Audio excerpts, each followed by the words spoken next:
Hello दोस्तों, आज हम बात करने वाले हैं उत्तराखंड की एलटी रिजल्ट। जैसे कि आप लोगों को पता है कि उसमें जो है कई आपत्तियां दर्ज हो चुकी हैं, तो प्रश्नों को लेकर और रिजल्ट को लेकर भी प्रतिवेदन यहाँ पर लग चुके हैं। तो इसी को लेकर जो है आयोग ने एक स्पष्टीकरण जारी कर रखा है कि क्या कहा इसके ऑफिशियल अपडेट जो कि आयोग के द्वारा यहाँ बताया गया है, उसको हम डिटेल में समझते हैं।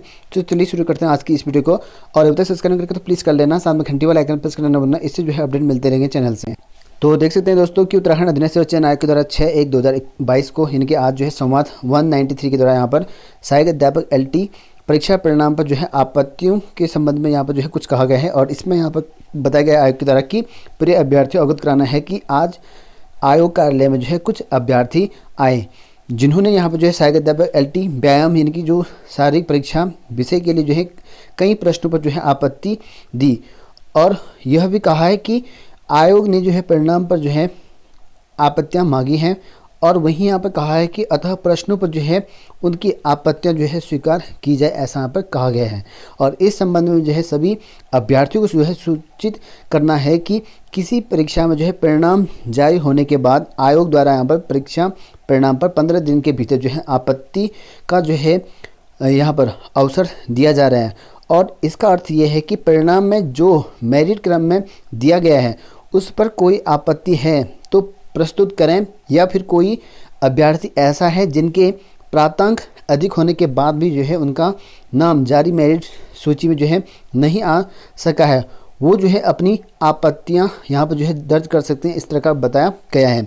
और वहीं यहाँ पर यह भी कहा है कि प्रश्नों पर जो है आपत्ति का जो अवसर है आयोग द्वारा केवल एक बार लिखित परीक्षा के तत्काल बाद जो है सामान्यतः 7 दिन के लिए यहाँ पर जो है दिया जाता है। वह प्रश्नों पर जो है आपत्ति केवल जो है ऑनलाइन यहाँ पर दी जा सकती है, ऐसा बताया गया है। और वहीं यहाँ पर ऑफलाइन आपत्ति या प्रश्नों पर जो है आपत्ति के निर्धारण समय के बाद यहाँ पर की गई आपत्ति पर जो है विचार संभव नहीं है, ऐसा यहाँ पर कहा गया है। अतः जो है कृपया परिणाम या मेरिट क्रम पर ही जो है आपत्ति करें।